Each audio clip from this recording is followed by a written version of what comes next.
Eh bien, salut à toutes et à tous, c'est Arsenic, j'espère que vous allez bien. Écoutez-moi comme toujours, ça va super. Et donc, vous l'avez vu dans le titre de la vidéo, ce coup-ci, on va s'attaquer à un katana qu'on m'a pas mal demandé quand même, qui n'est autre que celui de Zenitsu dans Demon Slayer ou Kimetsu no Yaiba. Vous noterez mon japonais sur 10. Et donc, ça va être un katana qui va être très simple parce qu'il est standard. Je veux dire, il y a lame, tsuba, manche. Et donc, pour ceux qui ne savent pas ou qui ne connaissent pas, Zenitsu, c'est lui.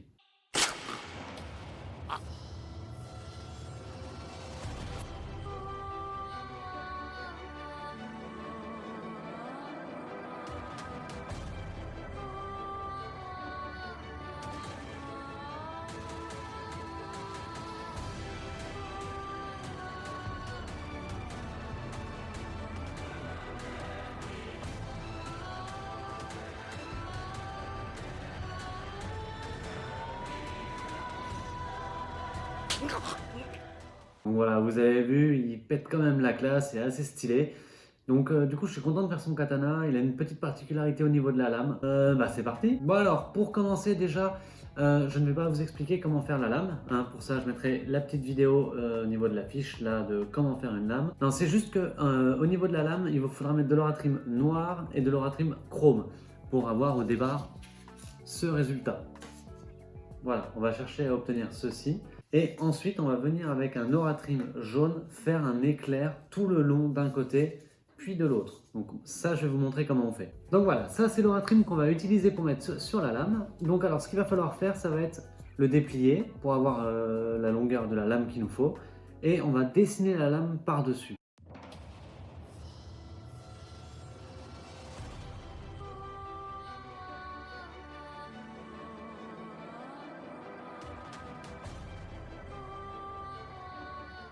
Donc maintenant qu'on a nos deux formes de lame comme ça, on sait qu'on ne doit pas dépasser en dessinant nos éclairs à l'intérieur. Donc le but là, ça va être de dessiner les éclairs comme vous voulez. C'est pas, il n'y a pas de forme particulière à faire, c'est à vous de jauger comme vous voulez.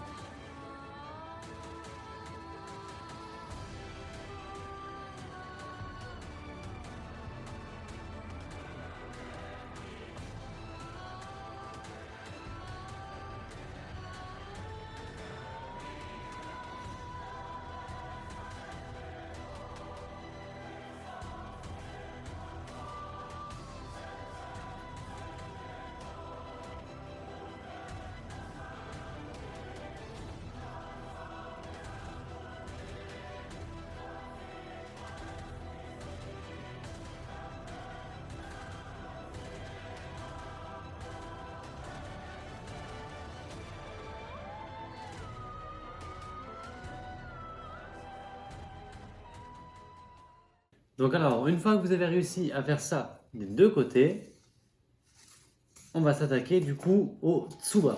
Donc pour ça, vous avez dans la description, il y a une feuille à imprimer, comme toujours. Alors, en ce qui concerne le tsuba, c'est de cette forme-là qu'on va parler. Donc du coup, on va faire la forme au complet comme ça, sur du balsa de 5 mm. On n'oublie pas de retirer ici le petit trou là et le petit trou là. Une fois que ça c'est fait, on va mettre de l'oratrim chrome dessus, ou si vous n'avez pas d'oratrim chrome, vous pouvez peindre en argenté avec de la peinture effet métallique. Une fois que l'oratrim est posé sur le tsuba, ça ressemble à ça. Et maintenant, ce qu'on va faire, on va essayer une nouvelle technique pour faire les contours juste ici là. On va coller l'équivalent donc de cette taille-là, de ce qu'on veut, 10 fois de l'oratrim sur de l'oratrim. D'accord? Pour avoir quelque chose de plus épais, presque cartonneux. Donc ça va faire comme ça. Donc c'est un peu plus costaud. Et surtout, ça va éviter que ce soit trop épais au niveau du tsuba et que ça fasse un peu trop jouet, je trouve. Donc voilà, on va essayer ça. Donc là, le but maintenant, ça va être de découper cette forme-là du papier qu'il y a ici et de venir la mettre ici pour pouvoir la redessiner proprement.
Donc voilà, une fois que c'est fait, ça ressemble à ça.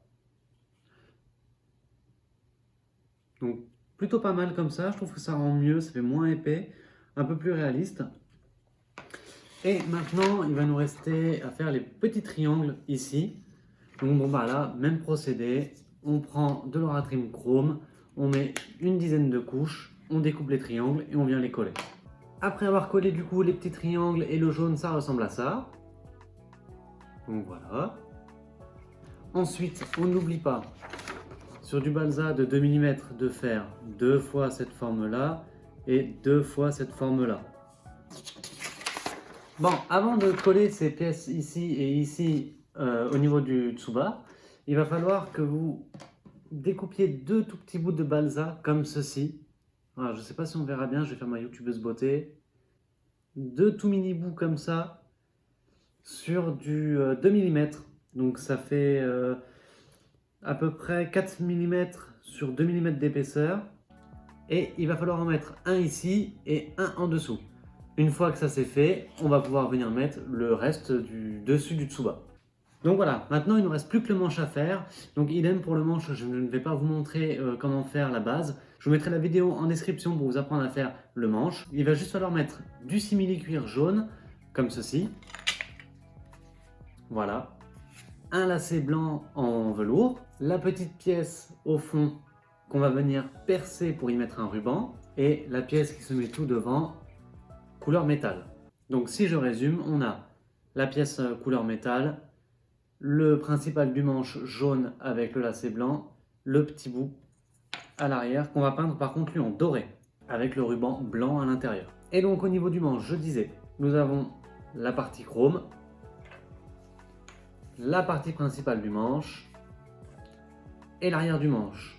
On va pouvoir venir maintenant coller tout ça.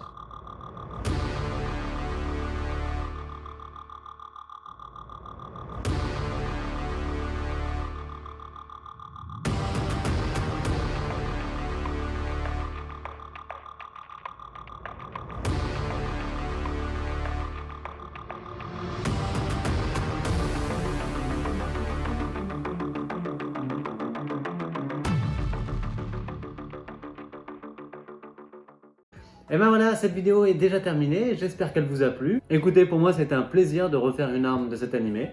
De toute façon on va toutes les faire, hein, donc attendez-vous-y. Et puis n'hésitez pas à m'envoyer vos posts sur Instagram de vos créations, moi ça me fait super plaisir de voir un peu vos résultats et de pouvoir partager avec vous. Vous pouvez également laisser un petit pouce bleu, vous abonner, ça me ferait super plaisir, partager cette vidéo en masse et puis voilà. Moi je vous dis à la prochaine pour une nouvelle arme, allez salut!